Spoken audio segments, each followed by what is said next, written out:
এই বৈষম্য বিরোধী বাচ্চা ছেলেগুলোর হাতে দেশটা ছেড়ে দিয়ে দেশটার জাস্ট একেবারে যাচ্ছে তাই করে দিচ্ছে। এই দেশ এত পিছিয়ে গেল, আগামী 10, 15, 20 বছরও এই দেশ সামনের দিকে আগাবেন, এটা আমি গ্যারান্টি দিয়ে বলতে পারি।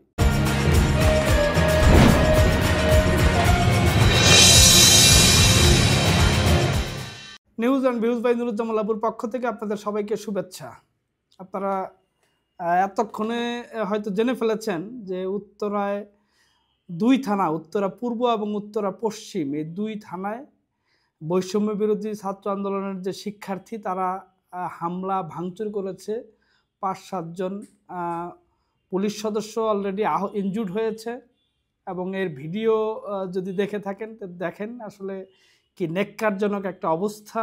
মানে এই হলো দেশের আইন শৃঙ্খলা পরিস্থিতি আর কি। মানে 3 জন শিক্ষার্থীকে অ্যারেস্ট করেছিল পুলিশ, অ্যারেস্টও ঠিক না, থানায় নিয়েছিল, আটক করেছিল।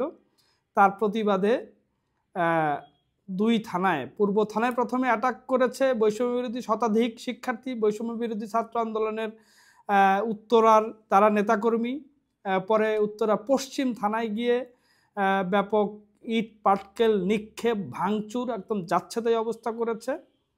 আর ওইদিকে তো আপনারা জানেন নিশ্চয়ই যে সমকাল আজকে যে প্রতিবেদন করেছে যে উপদেষ্টাদের গাড়ি বিলাস, এক একজন উপদেষ্টা তারা নতুন রাজনৈতিক বন্দোবস্ত, তারপরে বাংলাদেশকে নতুনভাবে গড়ে তোলার জন্য কাজ করছেন একাধিক গাড়ি ব্যবহার করে আর কি। মানে যেই ধারা আগে ছিল, আগে আমরা শুনেছি যে মন্ত্রীরা জোর জবর দখল করে একাধিক গাড়ি ব্যবহার করেন, সেই একই ধারায় উপদেষ্টারা এরা নাকি আবার বাংলাদেশকে নতুন বাংলাদেশ বানাবেন আর কি। মানে যা যেই লাও সেই কদুর মতোই অবস্থা। আর ওইদিকে সোশ্যাল মিডিয়াতে নিশ্চয়ই দেখেছেন যে একজন উপদেষ্টা, ছাত্র উপদেষ্টা আসিফ মাহমুদ, তার একটা চিঠি বেরিয়েছে, তার হেলিকপ্টারের বিল পরিশোধ করা হচ্ছে প্রায় 50 লাখ টাকার মতো।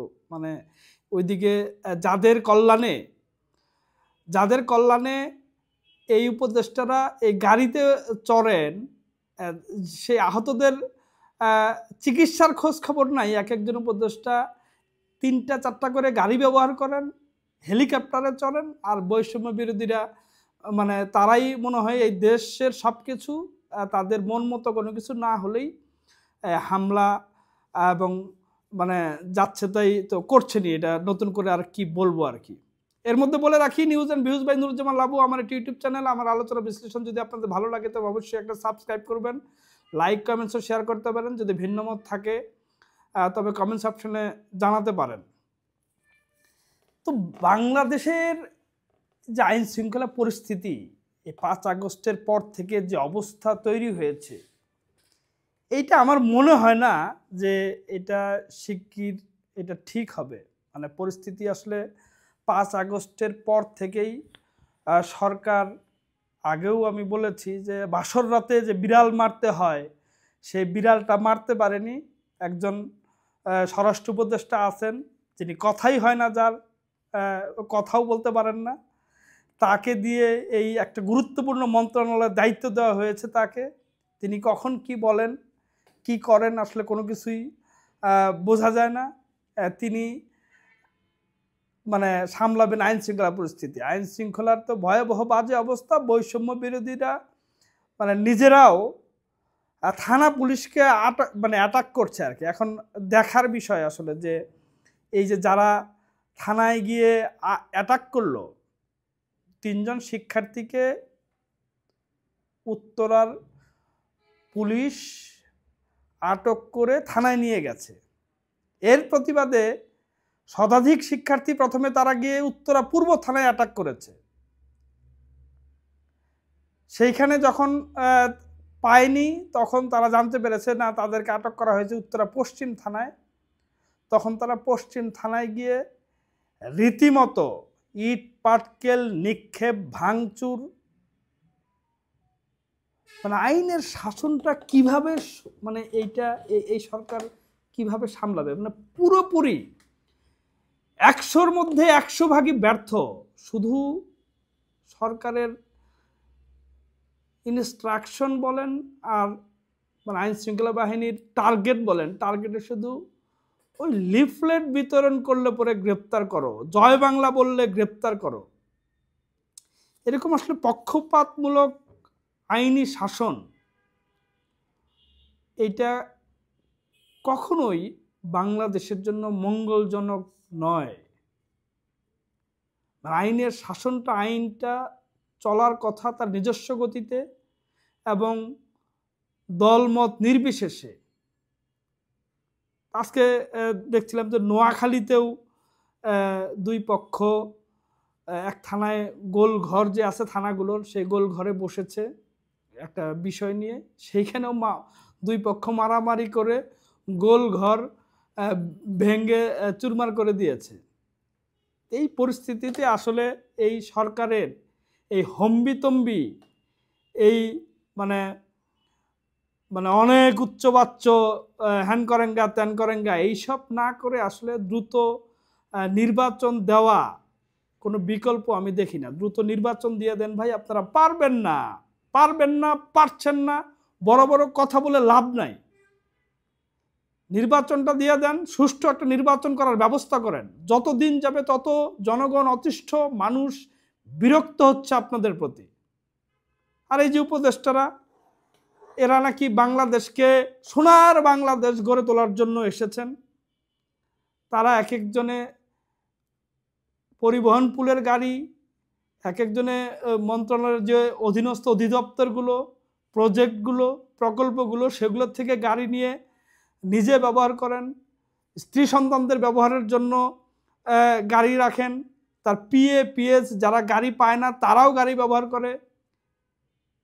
মানে এই যদি হয় অবস্থা, এটা আসলে মানে কি বলবো আসলে, এটা ভীষণ রকম আসলে লজ্জাজনক, ভীষণ রকম লজ্জাজনক। আর মানে একটা দৃষ্টান্ত স্থাপন করতে পারলেন না আপনারা আর কি। একমাত্র দেখলাম যে বাণিজ্য উপদেষ্টা তিনি সরকারি গাড়ি ব্যবহার করেন না। উনি অবশ্য এমনিতেই বড় ব্যবসায়ী, আকিজ গ্রুপের একটি অংশের মালিক, যদিও আসলে তিনি কি করছেন, কি বাণিজ্য উপদেষ্টা মানে এই নতুন করে নিয়োগ পেয়ে তিনি কি করছেন তার কোনো কিছুই বোঝা যাচ্ছে না। কিন্তু উনি অবশ্য সরকারি গাড়িটা ব্যবহার করছেন না, সরকারি তেলটা তিনি নিচ্ছেন না আর কি। আর এক একজন উপদেষ্টা গাড়ি তো গাড়ি নেন, একাধিক চালকও তাদের লাগে। এইভাবে আসলে মানে ওই কথায় বলে যে যায় লঙ্কায় সেই হয় রাবণ। মানে মনে করা হচ্ছিল যে এই যে নতুন উপদেষ্টারা, এরা এসে এক একজন মানে উপদেষ্টা আগে তো ফেসবুকেও দিয়েছে, আইন উপদেষ্টার ফেসবুকের পোস্ট মাঝে মধ্যেই আসে যে আমি যদি সরকার মন্ত্রী হতাম, সপ্তাহে একদিন আইন করতাম, সপ্তাহে একদিন সবাইকে পাবলিক ট্রান্সপোর্টে ওঠার জন্য বলতাম। কিন্তু সেই সবের আসলে কোনো ধারই নেই, ধারে কাছে তো নাই। এই উল্টো একজন উপদেষ্টা হেলিকপ্টারের বিলই দেন 50 লাখ টাকা। লজ্জাজনক। এই লজ্জা থাকলে পরে আসলে এরা আসলে এই উপদেষ্টা পদে থাকার কথা না, এদের পদত্যাগ করা উচিত আর কি। আর আসলে এইভাবে একটা দেশ চলতে পারে না কোনোভাবে।